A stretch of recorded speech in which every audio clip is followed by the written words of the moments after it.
27 years ago today, December 23rd, 1991, I got up very early. It was still completely dark outside, and with my family got into a taxi that was waiting in our driveway.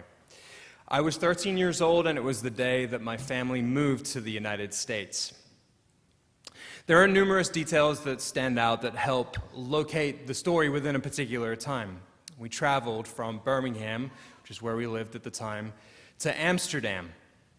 Our last meal leaving England was on the plane. It was a breakfast bacon sandwich, which smacks of nostalgia both because there probably isn't a more English thing to be served, and also remember the days when Western Airlines would feed you a hot meal on a flight that was less than an hour long? My gosh.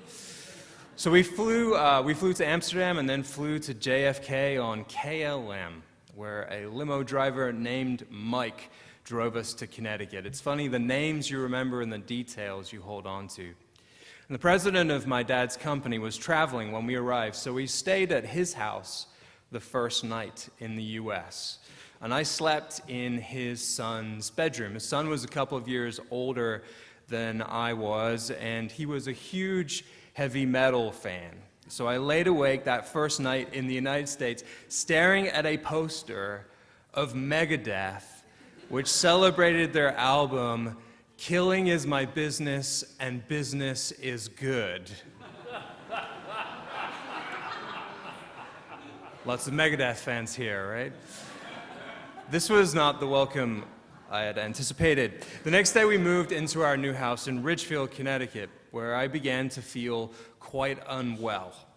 My mom asked the movers to find my bed and set it up, and I fell asleep with a fever and the flu and fatigue from having been freaked out all night by Megadeth the night before. I was oblivious to all of the sounds of moving furniture and getting settled until my dad, after looking around his new bedroom, saw a little red button on the wall next to the bed and thought, what happens if I push that? That, my friends, is a panic button, which, as people from another country, surprised us quite a lot. The premise, and also the volume at which a panic alarm might sound, and then also having the police come to the door, and the police in this country, it turns out, have guns, was all very exciting in its own way. This is not what I had envisioned of America. America, I'd had the great fortune to come to as a young child and as a tourist, because my dad worked with a hotel chain at the time. We had come to California and Florida. So I had not just seen Beverly Hills, but I had also watched Beverly Hills 90210 on TV. Baywatch was at its peak in the early 1990s. I'd grown up watching Knight Rider and The A-Team. Back to the Future was one of my favorite movies. My mom used to watch Dallas. The first thing that you glean from watching these shows, it never, ever rains in America. Can you imagine what that news was like for someone coming from England? There is a place out there where trees grow and flowers bloom, and also it never rains, which of course is not real life. Real life in Connecticut involved rain and snow and sleet. It involved going to school where I suddenly and surprisingly realized that I wasn't going to automatically be seen as cool or hilarious or as anybody in particular at all. After watching those TV shows, I thought my parents would buy a convertible. We got a 1987 blue and silver Isuzu Trooper instead. I expected California and got Connecticut. No offense to anyone from Connecticut. Things didn't go the way I expected 27 years ago, and of course things have a way of doing that, not going quite as you expect. And thank God for that. So while I obviously didn't end up becoming a lifeguard in Southern California, it turns out the things I couldn't have imagined, family, ministry, Montclair, and many other things, were far better than my brain could have conjured up. And what about you? On this fourth Sunday of Advent, as we celebrate drawing near to God and drawing near to love, are there details of your life that you could not have imagined, that it turns out to have been an extraordinary blessing for you? On this fourth Sunday of Advent, can you identify a person or a place or a reason for which the call to draw near to love is possible? Yes, it is a time to reflect and ponder, as the text says Mary does, a time to celebrate peace and the way in which God has ordered things, the surprises of life, the realization that joy is found in simplicity, the smell of a crackling fire, the presence of friends, the sharing of food. I think we Christians might like this time of year in the church calendar as well, for many reasons, one of which is that it's one of the only times in the Gospels where Jesus is a character, but he's quiet. We can take a break from all the things that Jesus has to say. We don't have to listen to him telling us all of these crazy things that he offers us throughout the gospel that makes real demands on our way of doing things. You shall not forgive 7 times, but I say to you 70 times 7. Blessed are the poor in spirit. Love your enemies and pray for those who despitefully use you. Take up your cross and follow me. Turn the other cheek. This is my commandment, that you love one another. Isn't it a blessed season when we don't have to listen to such things that are making such claims on our lives and can instead turn to young Mary, young, joyful, peaceful Mary. Oh my gosh, Mary, what are you saying? Mary is saying things like, God has scattered the proud and lifted up the lowly and filled the hungry with good things. Oh, Mary, why couldn't you have just written a nice card or sent one of those dancing elf jib-jab things?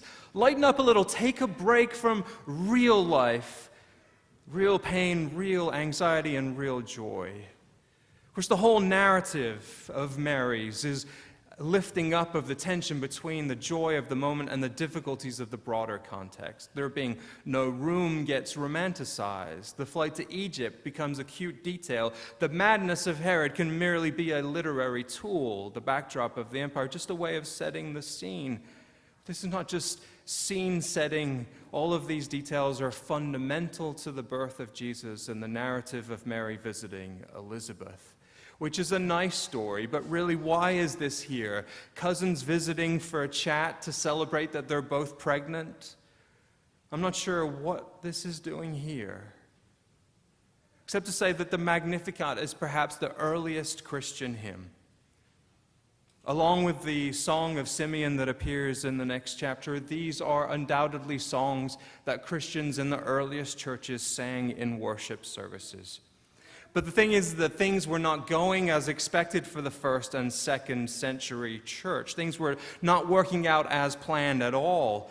Some folks think that the first couple of chapters of the Gospel of Luke that include much of this conversation about Zechariah and Elizabeth and Mary were added on to Luke's Gospel last, and they were added because there was a movement afoot in the early church called Marcionism. Marcion taught in the early 2nd century, and to many people in the early church, that there was a dualistic view of sacred history, which meant that there were, in fact, 2 gods: the good and gracious Christian God and the God of the Jews, which he called the Demiurge, which was an evil God. Marcion taught an irreconcilable dualism between gospel and law, between Christianity and Judaism. And so he invented a canon, a set of holy scriptures which include an abridged gospel, and Marcion abridged it however he felt like it. And he added 10 of Paul's epistles, some of which he edited as well. And then he took the words of Jesus in Matthew 5:17 and has Jesus declaring, I have not come to fulfill the law and the prophets, but to destroy them. In Marcion's view, Christianity had no connection whatsoever with the past, but had fallen abruptly and magically from heaven. And so Jesus was not born, and Jesus did not actually die. Jesus was a phantom to reveal the good God, and his death was an illusion. How could you, in Marcion's view, actually go ahead and kill God on the cross? It couldn't have been a real body, and it couldn't have been a real death. And how could a woman give birth to God in this world? How could a human being have such power over God? How could God be so thoroughly dependent upon a person as a newborn is upon its mother? To Marcion, the narrative only made sense if the birth of Christ were not real. Therefore, for him and his followers, it wasn't a real birth to a real woman in a real time in a real place. It wasn't a birth that was painful or anxiety-ridden or featured a child whose first act was to cry. It wasn't a birth that took place among the animals. It wasn't one that happened after Mary and Elizabeth got together and sang or shouted or whispered, "My soul magnifies the Lord." None of those things happened in Marcion's view, because you can't kill God on the cross and you can't give birth to God in a stable in Bethlehem or anywhere else. And so, of course, not surprisingly to many of you, Marcion was labeled a heretic. Marcion's heresy, which is not a word we use lightly, of course, was not for me a dispute with the faith or a dispute with the details in the Bible. Most of us are wrestling with those all the time. But it is, in fact, that he could not believe that the cross was a place that could be sacred, or that the manger in Bethlehem with the animals was a place that could be sacred, or the ground upon which Mary stood to offer the Magnificat was sacred, or that giving birth was and is a sacred matter, or that the first cry was sacred, or that God would sanctify anything that was icky in Marcion's mind, or dirty in Marcion's mind, or anything physical at all. And so those folks who made some decisions about what would be in our Bible made sure that some of these details made their way to us. They made sure that we heard about a real birth in a real place at a real time, with real history and real context, with real ramifications. They made sure that they gave words, the most important liturgical words in the early Christian church, and placed them in the voice of a young woman named Mary. Real words, real person, real meaning, real import. Because our story, this story, the narrative of the church and the Christian life, and the real story that we hope to connect to God is built around a real hope and real joy and real life that you are really living in the here and now. The beauty of the Christian story is that Mary knew the pain and joy of motherhood. She knew the feeling of kinship with Elizabeth. Joseph knew the actual real disappointment of being turned away because there was no room. The parents knew the real fear of running for their lives, the despair and joy of raising a precocious, we presume, child. And every parent can relate to this, the joy and despair of raising a child who believed, it would seem early on, that he was probably smarter than his parents were. But all of that comes next week. Tomorrow is new birth. Next Sunday is childhood. Epiphany is around the corner. For today has enough real life for all of us, filled with real anxiety, real hope, real raw emotions, real everything. We celebrate that when God comes into the world and came into the world, it was and is done in such a way that we can believe that God knows the pain and joy of humanity in real life, in a real way. Because we must celebrate the many blessings of our lives. We must celebrate that life has not turned out exactly the way we thought it might when we were 13 years old, and where we imagined golden beaches and never-ending sunshine. There is real anxiety and real loss and real trouble in our world as well, and it is up to you and to me to celebrate our blessings, because it is also up to you and to me to bring balm, to bring relief, to bring real hope inspired by God to the people of this world. May we draw near to God and draw near to love, and in so doing continue to draw near to God's call for our lives. A blessed Advent season to all of you. May you, in your own way, celebrate your blessings this morning. God's peace. Amen.